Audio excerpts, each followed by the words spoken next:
In the previous video, The Meaning Behind Your Food Cravings Part 1, we identified our food demon and our food angel. And I shared with you that my food demon was Juan Ernesto Julio Ortez, and my food angel was Skip.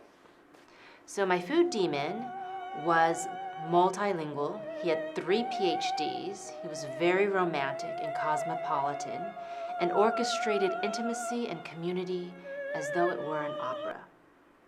My food angel was mute, simple, lived in the forest, and did absolutely nada, nothing, to achieve intimacy, because everyone in the forest was his friend. And he didn't have to do anything, and they were all his friends. So my food cravings and my food addiction is a mask, or it's a cover. It's a distraction from what I truly crave, need, and want, which is intimacy. And in part 1 of this video, you were supposed to identify what your true need or craving or desire that is driving your hunger. And so do you remember what that is? Please write it in the comments below, because I will look at them and it will help me make more videos about your food cravings.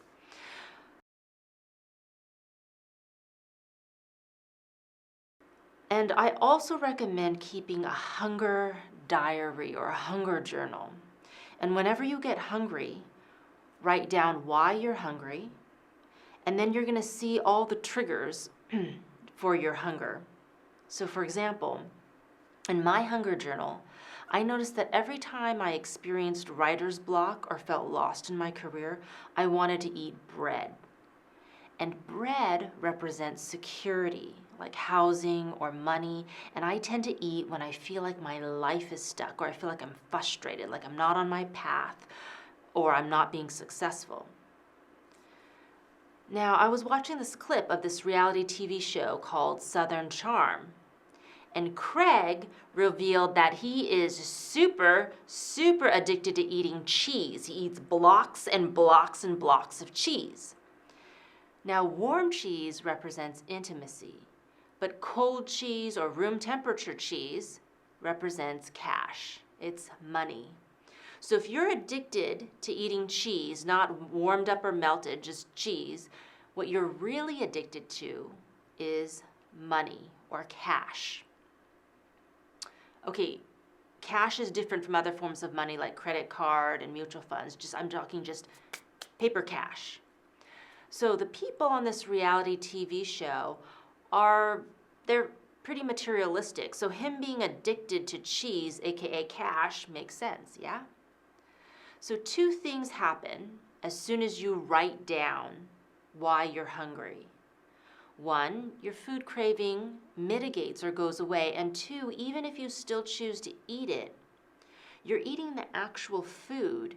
You aren't eating the emotion that that food represents, like frustration or your low self-esteem or your anger. Because if you eat cheese, you're basically eating cheese calories. But if you're eating low self-esteem, you're eating low self-esteem calories. So everything that you eat, physically and emotionally, you have to burn off. So if you eat cheese calories, you've got to burn off however many calories the cheese is. But if you're eating low self-esteem calories, you have to burn off all your low self-esteem by building up your high self-esteem. So if you eat physical calories, you have to burn it off physically. If you eat emotional calories, you have to burn it off emotionally. Otherwise, you're going to be addicted to cheese forever after, no matter how much you try to stay away from it.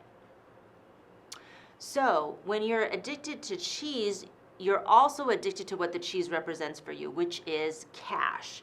And when you're addicted to cash, 2 things are going to happen on 2 different levels. On a physical level, at first you're addicted to cheese, but then you're going to start, if you don't fulfill that emotional need, it's going to gravitate to an addiction towards hard alcohol like vodka. Now, on an emotional level, if you're addicted to cheese, at first it's going to it's going to come out as you wanting to make a lot of money for doing nothing, like being on a reality TV show. And then it's going to escalate. That addiction is going to escalate, and then you're really going to want to bank. And you're going to want even more and more money, and you'll do whatever it takes to get it, including selling your dignity. So see how that addiction escalates? It escalates from a physical addiction to an emotional, to a mental, and then to a spiritual one. So you have to fulfill your cravings, both physically and emotionally, in order to heal. Now, in the case of Craig on Southern Charm, he has to build his self-esteem.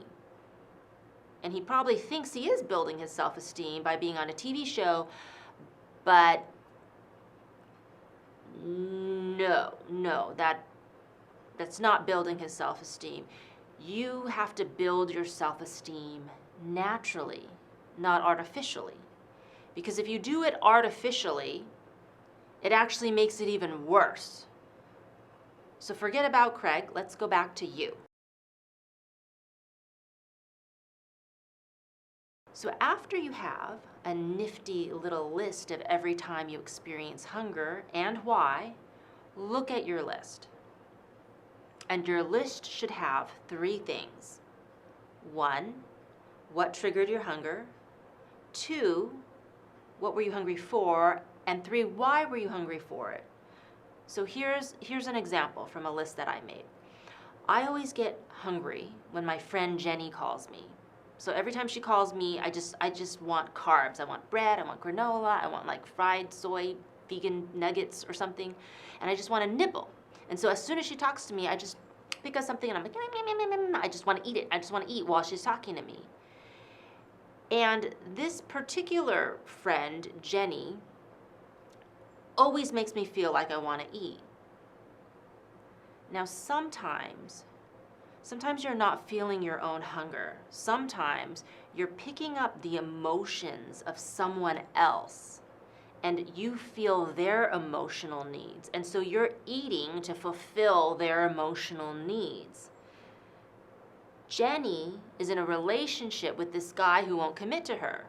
So what does she constantly want all throughout the day, minute by minute? She wants a commitment from this guy. And she can't get it. So she has that need. And so when I'm talking to her, I'm feeling, I need a commitment, I need a commitment, I need a commitment. And I want to eat what makes me feel secure, like carbs and bread, house, money, relationship, whatever. So the minute I realize that Jenny makes me want to nibble uncontrollably, I know why I'm hungry. It's because of her. And I know it's because she wants to get a commitment from this guy. And every time I talk to her, I'll be eating nonstop, nibbling on carbs. So I have 3 choices. I can try to marry Jenny off so her emotional needs don't get dumped on me. I can stop talking to her. Or I can wait until she gets married and then start talking to her again. So I have my choices. I could just be fat in order to stay friends with her. Does that make sense? Or I can try to cut her out of my life. Now, you can do that too. You can try to cut people out of your life who are making you fat because they don't want to deal with their own emotional needs, and they're putting that on you, and it's going to show up on your hips, your thighs, your belly, your arms.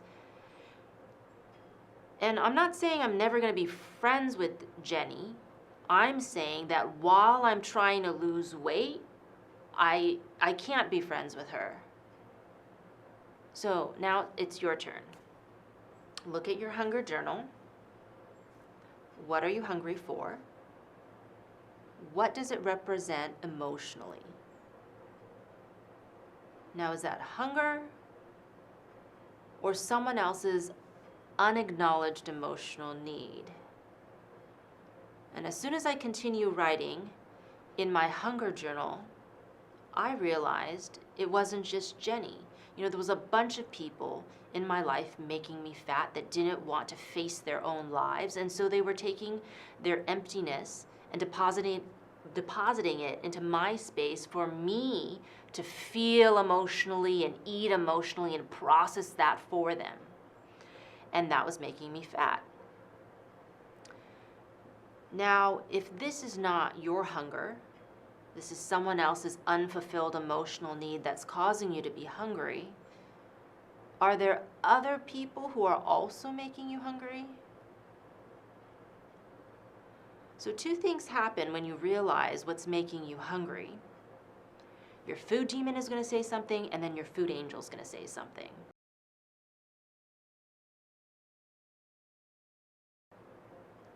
Now, my food demon, Juan Ernesto Julio Cortez, says, you know, no puedo perder a mis amigos, you know, like, I can't lose all my friends just because you want to be skinny, you know. But my food angel, Skip, is mute. He doesn't even talk. So he can't actually say anything, but he points his little furry nose and he shows me that my old friends were actually violating my dignity by dumping all their toxic drama into my pristine, pure forest that Skippy and I live in. And if I keep them out of my forest, I already have my schedule full of new friends who not only keep me skinny, but they're higher quality people. So I can go back to being fat, or I can have good people in my life who don't violate my dignity. And I'm not saying to dump the people in your life. I'm saying to realize how your relationships are making you hungry. And maybe your solution is not my solution. Maybe your solution is to have both your old friends and your new friends. For example, if you're a stay-at-home dad and your wife wants you to work full-time, then maybe you can find a job where you can work full-time from home, so her emotional needs are met and so are yours. So right now, I want you to start your hunger journal and keep me updated on your progress by writing comments on this video, and then I'll respond to you. Thank you so much for watching.